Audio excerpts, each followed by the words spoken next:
Lo que voy a contarle hoy no es una historia cualquiera. Es mi historia. Una historia que empezó con la promesa de tranquilidad y terminó con 6 verdades que cambiaron mi vida para siempre. Verdades que descubrí demasiado tarde y que, si las hubiera sabido antes, quizás habría tomado un camino distinto. Si alguna vez ha pensado que un asilo es el lugar donde finalmente encontrará paz, le pido que no se vaya, porque lo que voy a revelar puede abrirle los ojos. Vamos a hablar de soledad, de rutina, de pequeñas alegrías que se pierden, pero también de cómo, incluso en los lugares más difíciles, uno puede encontrar motivos para seguir adelante. Quédese conmigo hasta el final, porque esas 6 verdades pueden ayudarle a comprender no solo mi experiencia, sino también la de miles de ancianos que viven lo mismo, en silencio.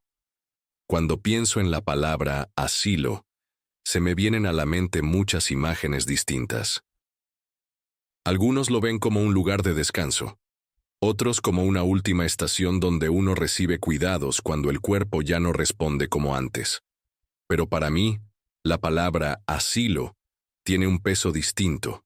Significa un capítulo de mi vida que jamás imaginé vivir de esa manera. No fue una decisión que tomé con alegría, ni tampoco algo que surgió de repente. Fue el resultado de muchas pequeñas circunstancias que se fueron acumulando, hasta que un día me vi sentado en una habitación extraña, rodeado de rostros que no conocía, preguntándome cómo había llegado hasta allí.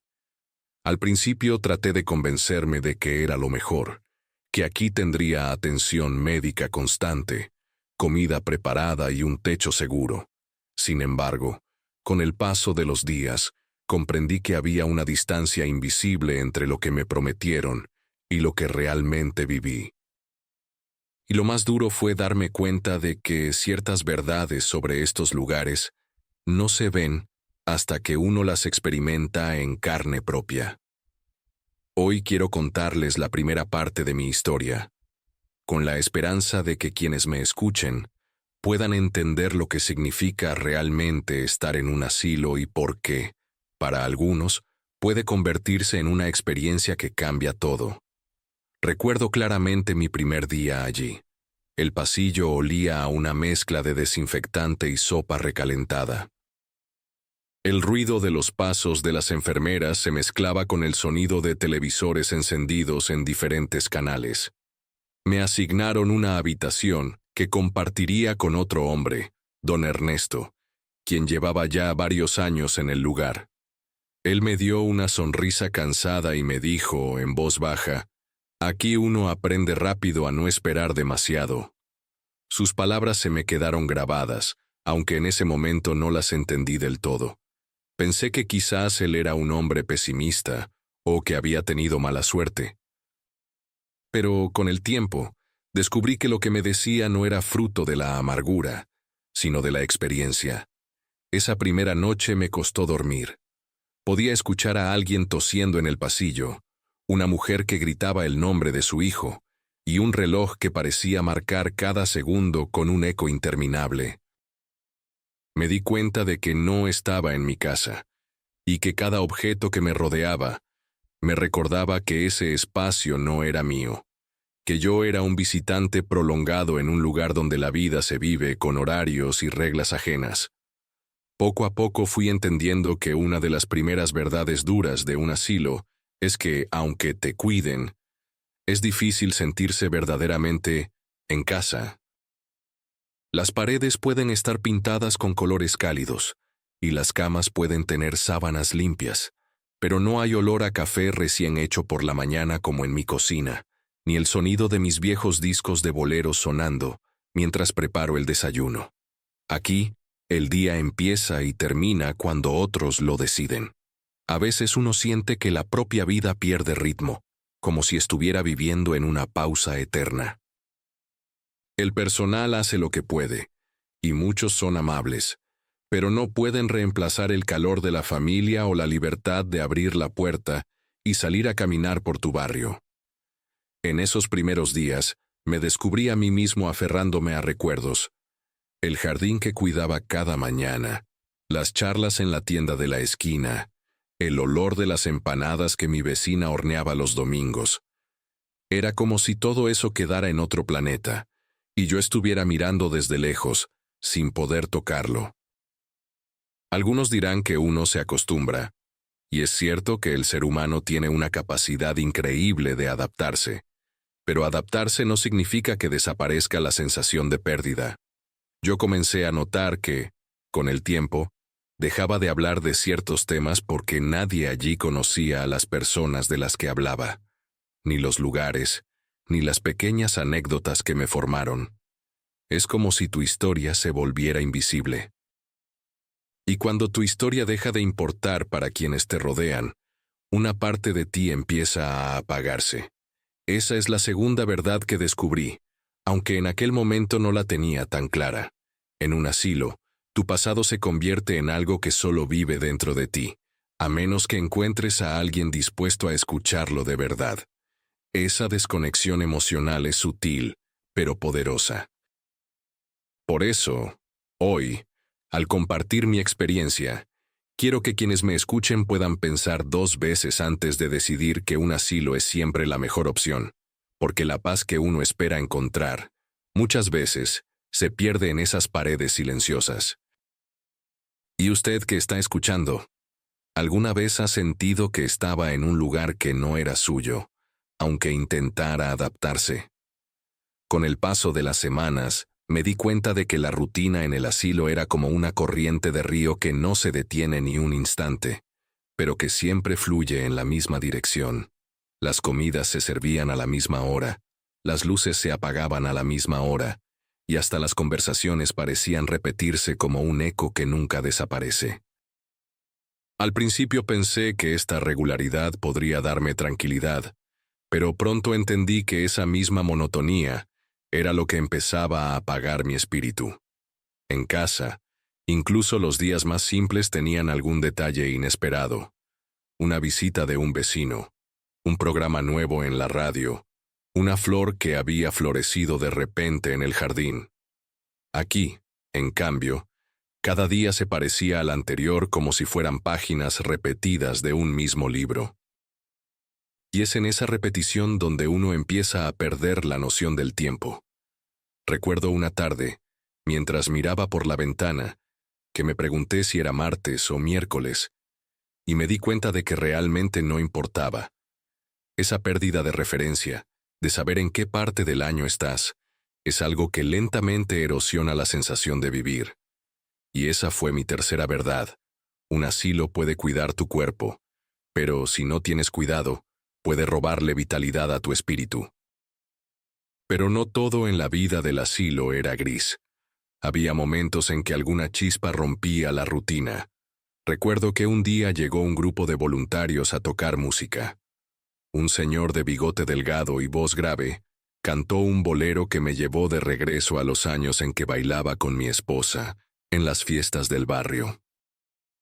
Ese instante fue tan intenso que por un momento sentí que el asilo desaparecía y que yo estaba otra vez en un patio iluminado por guirnaldas, con el sonido de las risas y el olor del café recién colado.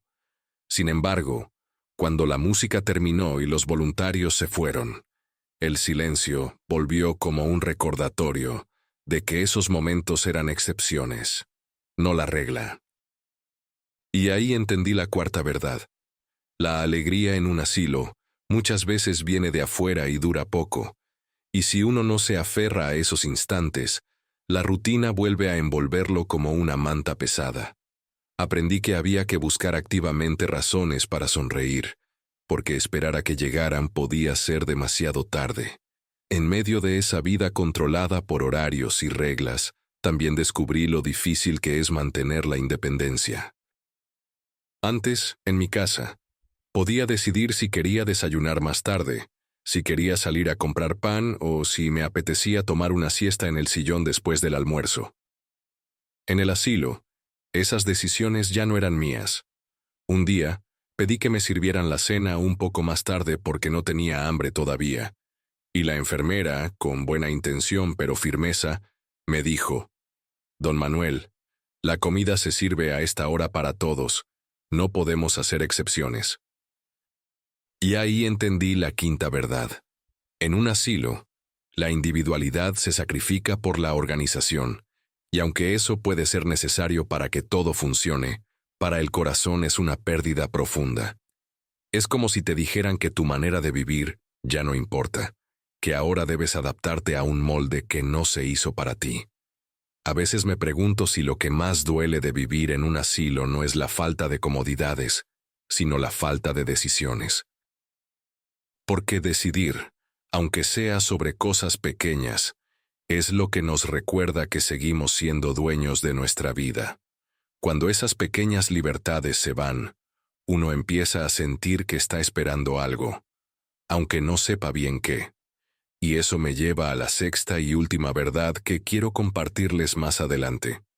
La forma en que un asilo cambia tu relación con el tiempo y con el futuro. Pero antes de llegar a esa reflexión, necesito que pensemos juntos en algo. ¿Cuánto valor le damos en la vida a esas pequeñas decisiones diarias que parecen insignificantes? A veces, solo cuando las perdemos, entendemos su verdadero peso. ¿Y usted cree que podría adaptarse a una vida en la que casi todo está decidido por otros? Con el tiempo, algo curioso comenzó a pasarme. Ya no me molestaban tanto los horarios fijos ni la comida servida a la misma hora. Me había resignado. Pero lo que sí me golpeó fuerte fue darme cuenta de cómo el asilo empezaba a cambiar la manera en que veía el tiempo. En casa, los días estaban llenos de metas pequeñas: terminar de leer un libro, arreglar la cerradura de la puerta, cocinar una receta nueva, llamar a un amigo. Cada jornada tenía un inicio, un desarrollo y un cierre, como si fuera un capítulo distinto de mi propia historia. En el asilo, en cambio, los días se mezclaban entre sí, sin fronteras claras, hasta el punto de que a veces tenía que mirar el calendario para no perderme. Esa sensación de que el tiempo se escurría sin dejar huella fue como un golpe silencioso. Ahí comprendí la sexta verdad que había mencionado antes. En un asilo, el tiempo deja de sentirse como un recurso valioso y empieza a vivirse como algo que simplemente hay que dejar pasar. Y eso, para el alma, puede ser tan dañino como una enfermedad. Recuerdo una conversación que tuve con doña Teresa, una mujer de cabello blanco y sonrisa amable, que siempre se sentaba en la mesa junto a la ventana. Ella me dijo: aquí uno deja de esperar cosas, no porque no quiera, sino porque casi nada cambia, y cuando nada cambia, uno deja de soñar. Sus palabras me atravesaron, porque yo mismo había dejado de planear. Antes, aunque fuera algo pequeño, siempre tenía un motivo para levantarme con ilusión. Un paseo, una llamada, un partido de fútbol en la televisión. Ahora, todo parecía tan predecible que la emoción se había apagado. Me di cuenta de que esa pérdida de expectativa es peligrosa, porque sin sueños, aunque sean modestos, la vida se siente más pesada. A partir de ese día, decidí crear mis propias pequeñas metas: escribir una carta a mi nieto cada semana, aprender el nombre de cada nuevo residente que llegara, o simplemente observar el cielo al atardecer y buscar formas en las nubes. Puede sonar simple, pero fue mi forma de luchar contra la sensación de que el tiempo ya no tenía valor. Pero hay algo más que descubrí y que nunca me habían contado. En un asilo, el dolor emocional puede ser más fuerte que cualquier dolencia física. No hablo solo de tristeza, sino de esa soledad silenciosa que se cuela incluso en medio de la compañía. Porque sí, uno está rodeado de gente, pero no siempre de personas con las que uno comparta una historia o un vínculo profundo. A veces, las conversaciones son superficiales o se repiten una y otra vez, porque la memoria de algunos se va borrando con los años. Aprendí a escuchar con paciencia, incluso cuando don Ernesto me contaba por cuarta vez la historia de su juventud en el campo. Y curiosamente, descubrí que en esa repetición también había algo hermoso: la oportunidad de acompañar, de dar valor a las palabras de otro, aunque yo ya las supiera de memoria. Aún así, no puedo negar que esa falta de conexión auténtica es una herida que muchos aquí llevan sin decirlo en voz alta. Tal vez lo más doloroso de todo fue darme cuenta de que, para algunos familiares, el asilo se convierte en una solución práctica más que en una elección pensada desde el cariño. No quiero juzgar, porque sé que la vida moderna es exigente y que no todos tienen la posibilidad de cuidar a un ser querido en casa. Pero cuando las visitas empiezan a espaciarse, cuando las llamadas se vuelven escasas, uno no puede evitar preguntarse si ha dejado de ser una prioridad. Yo mismo tuve días en que me preguntaba si mi familia me veía como una responsabilidad cumplida, más que como una persona con la que compartir momentos. Y esa reflexión me llevó a algo que quiero decirle a quien me esté escuchando. Un asilo no debería ser el final del vínculo familiar, sino una extensión de él. Sin ese cariño, sin esas visitas, este lugar se convierte en una estación fría, sin llegada ni partida. ¿Y usted? ¿Cree que el tiempo tiene el mismo valor cuando la rutina lo hace casi invisible? Con el paso de los meses, comencé a notar que mi propio reflejo en el espejo había cambiado. No hablo solo de las arrugas o del cabello más blanco, sino de la expresión de mis ojos. Era como si hubieran perdido parte de la chispa que siempre me acompañó, incluso en los momentos más duros de mi vida. Me preguntaba si esa mirada apagada era consecuencia de la edad, o si era producto de vivir en un ambiente donde la rutina y la falta de propósito terminan por desgastar el alma. Pensaba en los días en que salía a la calle con una lista de cosas que hacer y siempre regresaba con alguna historia nueva para contar. Ahora mis historias parecían repetirse como las paredes de este lugar, siempre iguales. Me di cuenta de que había dejado de reír con la misma fuerza, que mis pasos eran más lentos no solo por los años, sino por la falta de prisa hacia algo que realmente me emocionara. Y fue en ese momento cuando entendí que la paz interior no se encuentra solamente en el silencio y la seguridad, sino en la sensación de seguir vivo en todos los sentidos. Lo curioso es que, a pesar de esa sensación de estancamiento, el asilo me enseñó algo que antes no valoraba tanto: la importancia de pequeños gestos que parecen insignificantes, pero que tienen un efecto enorme. Una enfermera que se toma el tiempo de escucharme hablar de mi infancia, un compañero que comparte un dulce que le trajo su nieta, o una voluntaria que me lee el periódico en voz alta para que no me canse la vista. Esas pequeñas atenciones se convirtieron en islas de humanidad, en medio del mar de reglas y horarios. Aprendí a atesorarlas como quien guarda monedas de oro en un cofre, porque eran momentos que rompían la frialdad de la rutina. Sin embargo, también descubrí que no todos los residentes tienen la suerte de recibir ese tipo de gestos con frecuencia, y eso me preocupaba. Hay quienes pasan semanas enteras sin una palabra amable más allá de lo estrictamente necesario para el cuidado físico. Y en esos casos, el asilo puede convertirse en un lugar profundamente solitario, incluso más que estar aislado en una casa vacía. La soledad aquí no siempre es obvia. Desde afuera, cualquiera podría pensar que los residentes estamos acompañados todo el tiempo. Hay enfermeras, médicos, personal de limpieza y otros ancianos con quienes convivir. Pero la compañía no siempre significa conexión. He visto a personas sentadas una al lado de la otra durante horas, sin intercambiar una sola palabra. He escuchado a compañeros quejarse de dolores físicos, pero muy pocos hablan del dolor emocional que sienten. A veces, pienso que es porque nos han enseñado a ser fuertes y a no mostrar debilidad, especialmente a quienes crecimos en épocas donde las lágrimas eran un signo de fragilidad. Sin embargo, cuanto más lo veo, más convencido estoy de que la verdadera fortaleza está en reconocer que necesitamos a los demás, que un saludo sincero, una caricia en el hombro o una conversación sin prisa pueden cambiar el día entero de una persona. El problema es que en un lugar como este, esas muestras de humanidad se convierten en rarezas, no en costumbre. También he reflexionado mucho sobre la palabra paz. Antes de venir aquí, yo pensaba que la paz era sinónimo de tranquilidad, de ausencia de problemas y de un entorno seguro. Hoy, después de vivir esta experiencia, creo que estaba equivocado. La paz verdadera es sentirse en equilibrio consigo mismo, sentir que, a pesar de los retos, uno sigue teniendo motivos para sonreír y esperanza en el corazón.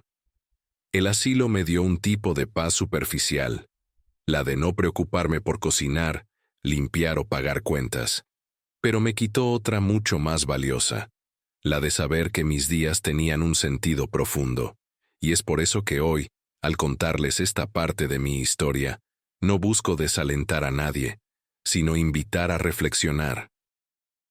Tal vez para algunos, un asilo pueda ser una buena solución, pero para otros, puede convertirse en un lugar donde la paz se confunde con la resignación. ¿Y usted? ¿Cree que la verdadera paz viene de la seguridad o de sentir que cada día tiene un propósito? Hoy, al mirar hacia atrás, puedo decir que mi experiencia en el asilo fue una mezcla de aprendizajes duros, momentos pequeños de alegría y una profunda reflexión sobre lo que significa realmente envejecer. Llegué aquí pensando que sería un lugar donde encontraría descanso y cuidado, pero descubrí que el verdadero desafío no era adaptarme a la comida, a los horarios o a las reglas, sino a la sensación de que mi vida había perdido un rumbo propio. La rutina, la falta de decisiones, la distancia emocional de mi familia y la soledad silenciosa me mostraron que la paz no siempre es el resultado de un entorno ordenado. Entendí que la paz, para que sea auténtica, necesita estar acompañada de conexión, de propósito y de la certeza de que todavía tenemos un papel que desempeñar en el mundo, aunque sea pequeño. No es fácil llegar a esa conclusión, porque implica aceptar que muchas veces hemos entregado el control de nuestra vida sin darnos cuenta. Sin embargo, también descubrí que incluso en un lugar así, uno puede encontrar maneras de mantener viva la llama interior. Para mí, fueron las conversaciones con algunos compañeros, la correspondencia con mi nieto, y esos raros momentos en que alguien se detenía a escucharme de verdad. Aprendí a crear mis propias rutinas dentro de la rutina, a buscar pequeños retos que me recordaran que todavía estaba aquí, presente, con algo para dar. No todo está perdido en un asilo. Lo que sí es cierto es que hay que luchar más para que la vida tenga color. El peligro está en dejarse llevar por la inercia, en dejar que los días se vuelvan todos iguales, en pensar que ya no hay nada más que esperar. Y esa, quizás, sea la batalla más grande para cualquier anciano que vive en un lugar así. No dejar que el corazón se duerma antes de tiempo. Quiero ser honesto. No sé si volvería a elegir vivir en un asilo si tuviera otra opción. Pero si algo me ha dejado esta experiencia, es la certeza de que, mientras respiremos, siempre habrá algo que podamos hacer para darle sentido a nuestros días. Tal vez sea ayudar a un compañero, aprender algo nuevo, o simplemente cuidar una planta en una ventana. No se trata de grandes gestas, sino de pequeñas acciones que nos recuerden que todavía importamos. Y eso, créame, es lo que más necesita una persona mayor, sentir que aún importa. Por eso, si usted tiene un familiar en un asilo, no lo olvide. Llámelo, visítelo. Hágale saber que su historia sigue viva en usted. Y si es usted quien vive en un asilo, busque cada día un motivo para levantarse con ilusión, aunque sea mínimo. La paz no se recibe como un regalo envuelto, se construye incluso en los lugares más difíciles. Hoy puedo resumir las 6 verdades que descubrí demasiado tarde. Que un asilo no siempre se siente como hogar. Que tu pasado puede volverse invisible. Que la rutina puede apagar tu espíritu, que la alegría aquí muchas veces es fugaz, que la independencia se sacrifica por la organización y que el tiempo, si no se cuida, pierde su valor. No lo digo para desalentar, sino para que quien me escuche sepa que hay que estar preparado, que hay que entrar a un asilo con el corazón y la mente listos para proteger lo que nos hace sentir vivos, porque al final, la paz no es un lugar, es una forma de vivir, y eso nadie debería quitárnoslo. Y usted, que ha escuchado toda mi historia, ¿cree que la paz verdadera se puede encontrar en cualquier lugar, o hay entornos que inevitablemente la destruyen?